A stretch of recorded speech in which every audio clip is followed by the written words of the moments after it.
नमस्कार। Verdict news के special कार्यक्रम जीरो ग्राउंड असेसमेंट में आज हम बात करेंगे हरियाणा राज्य के। जी हाँ, हमारी associate concern company verdict research consulting private limited ने आज हरियाणा की 90 विधानसभा सीटों का प्रारंभिक एग्जिट पोल ओपिनियन पोल जारी किया। जी हाँ, हरियाणा दिल्ली से सटा वो राज्य जो किसान आंदोलन से प्रभावित राज्य है, वो राज्य जो खेती किसानी और अपनी हरियाली के लिए जाना जाता है। अक्टूबर नवंबर में हरियाणा में विधानसभा चुनाव प्रस्तावित है। अभी जब लोकसभा चुनाव के नतीजे आए तो कांग्रेस 5 सीटों पर और भारतीय जनता पार्टी 5 सीटों पर लोकसभा चुनाव जीती।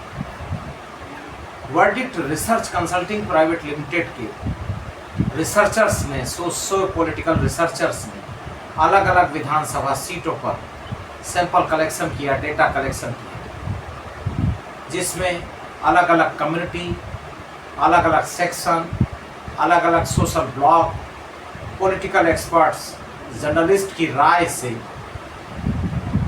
वर्डिक्ट रिसर्च का वर्डिक्ट 2024 हरियाणा, इस नतीजे पर हम पहुंचे हैं कि हरियाणा की 90 विधानसभा सीटों जो जादुई आंकड़ा है विधानसभा का 46 सीटों का बहुमत का आंकड़ा, उसको छूने के लिए सत्तारूढ़ भारतीय जनता पार्टी जबरदस्त जद्दोजहद कर रही है और उसमें अभी तात्कालिक तौर पर उसको सफलता मिलती नजर नहीं आ रही। वहीं भारतीय कांग्रेस पार्टी मामूली बढ़त बना चुकी है और बहुमत के आंकड़े के आसपास है। फिलहाल अभी जो तस्वीर उभर कर आई है हमारे सर्वेक्षण में, हरियाणा में त्रिशंकु विधानसभा हंग असेंबली के आसार नज़र नहीं आ रहे हैं। कांग्रेस पार्टी अभी एब्सोल्यूट मेजॉरिटी के पॉइंट पर आकर के टिकी हुई है, लेकिन भारतीय जनता पार्टी कांग्रेस के संभावित दांव को बिगाड़ने के लिए लंबी जद्दोजहद कर रही है। और ये जद्दोजहद तब शुरू हो गई थी जब सूबे के वजीर आला मनोहर लाल खट्टर को ड्रॉप करके ओबीसी समुदाय यानी सैनी समुदाय के नायब सिंह सैनी को हरियाणा का वजीर आला बनाया गया। नतीजे फिलहाल भारतीय जनता पार्टी के पक्ष में नहीं रहे, 50-50 नतीजे आए, लेकिन उसके बाद भी भारतीय जनता पार्टी ने बड़ा परिवर्तन किया। ब्राह्मण समुदाय के मोहनलाल बड़ौली जो राय से विधायक हैं भारतीय जनता पार्टी को, उनको प्रदेश भारतीय जनता पार्टी की कमान सौंप कर एक तरह से ब्राह्मण जो ट्रेडिशनल वोट बैंक है भारतीय जनता पार्टी का पूरे देश में, हरियाणा पर बड़ा दांव को लगाने का और सोशल इंटैक्ट बनाने के लिए बड़ा दांव भारतीय जनता पार्टी ने खेला। चीफ मिनिस्टीरियल चॉइस की बात किया जाए तो जो हमको आंकड़े प्राप्त हुए हैं, भूपेंद्र सिंह हुड्डा जो हरियाणा में सीएम रह चुके हैं, करीब 40% मतदाता हुड्डा को मुख्यमंत्री के रूप में, वजीर आला के रूप में चंडीगढ़ में देखना चाहते हैं। नायब सिंह सैनी जो इस समय वर्तमान मुख्यमंत्री हैं भारतीय जनता पार्टी से, करीब 30% हरियाणा के मतदाता उनको मुख्यमंत्री के तौर पर देखना चाहते हैं। मनोहर लाल खट्टर जो आउटगोइंग सीएम हैं, हरियाणा के मेंबर ऑफ पार्लियामेंट हैं करनाल से, उनको करीब 9% मतदाता मुख्यमंत्री के रूप में देखना चाहिए। कांग्रेस की कद्दावर नेता, आपको याद होगा नरसिम्हा राव सरकार से जिन्होंने मानव संसाधन विकास मंत्री के रूप में सफर तय किया था, कुमारी सैलजा पार्लियामेंटेरियन है और कांग्रेस की कई राज्यों की प्रभारी लगातार बनती रही है। कुमारी सैलजा को करीब 7% मतदाता मुख्यमंत्री के रूप में देखना चाहिए।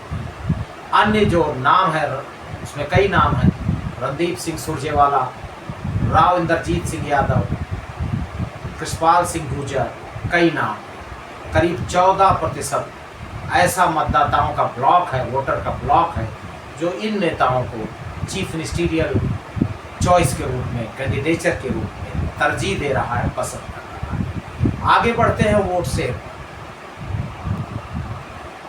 कांग्रेस पार्टी जिसने हरियाणा में चुनाव को अभी 50-50 कर दिया। कांग्रेस पार्टी का वोट शेयर लगभग 44%। ये क्वांटम जंप है हरियाणा की सियासत में कांग्रेस की। 41% वोट शेयर के साथ भारतीय जनता पार्टी बिल्कुल कांटे की लड़ाई बनाए हुए है। 41% vote share Bharatiya Janata party के पक्ष में जाता दिखाई दे रहा है। 2% वोट शेयर जो सरकार में अभी तक साझेदार थी, इंडियन नेशनल लोकदल से अलग होकर के बनी जननायक जनता पार्टी, दुष्यंत चौटाला के जेरे क़यादत वाली जननायक जनता पार्टी मात्र 2% वोट शेयर प्राप्त करती नजर आ रही है। वहीं एक बड़ा दांव खेलते हुए अभय सिंह चौटाला, इंडियन नेशनल लोकदल के चीफ, जो लखनऊ आकर के बीएसपी सुप्रीमो मायावती से उन्होंने मुलाकात की, गठबंधन फाइनल हो गया। पहले भी बीएसपी के साथ गठबंधन का प्रयोग होता रहा है हरियाणा में। Indian National Lokdal BSP combine को लगभग 3% वोट शेयर मिलता नजर आ रहा। आम आदमी पार्टी, जिसने कांग्रेस से साथ मिलकर के पार्लियामेंट का चुनाव लड़ा था और उसके कैंडिडेट सुशील गुप्ता पार्लियामेंट का चुनाव हार गए थे, 1% वोट आम आदमी पार्टी के कोटे में जाता नजर आ रहा है।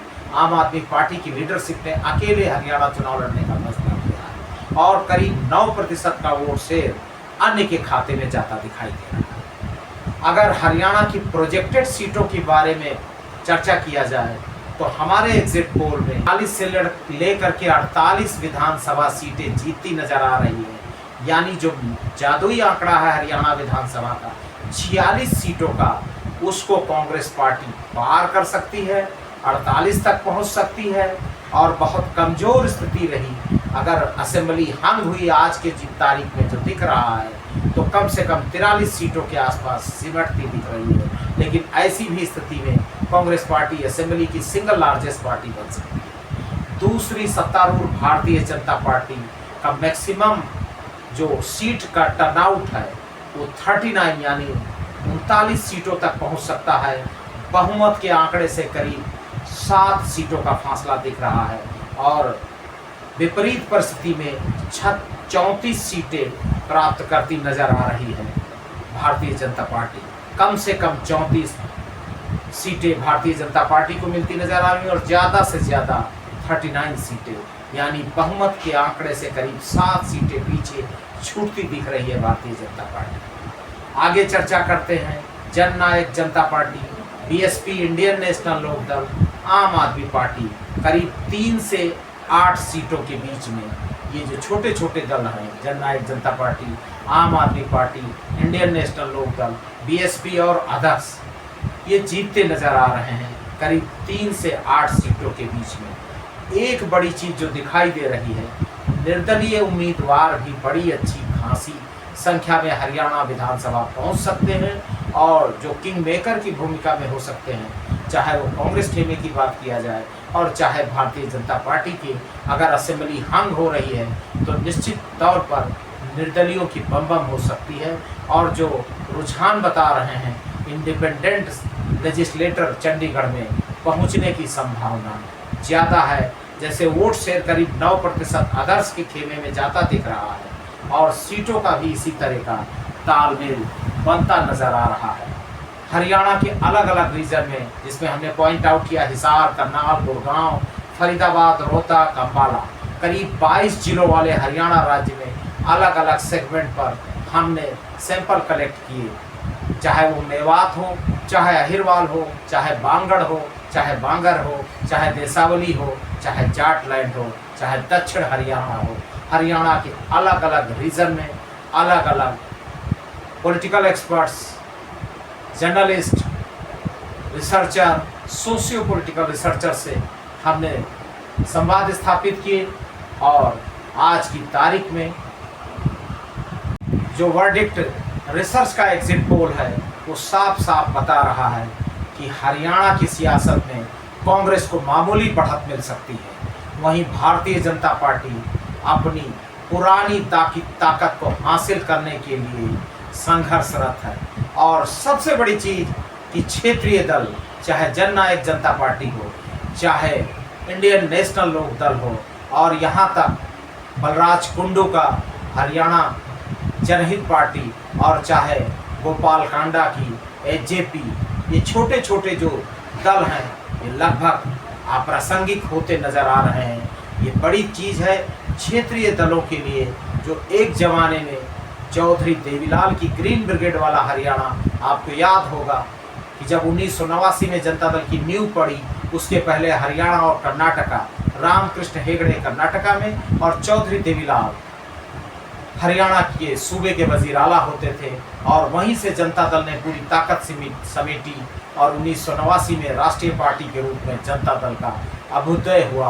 विश्वनाथ प्रताप सिंह, चंद्रशेखर जैसे प्रधानमंत्री और चौधरी देवीलाल जैसे उप प्रधानमंत्री, दोनों प्रधानमंत्रियों के कार्यकाल में आए।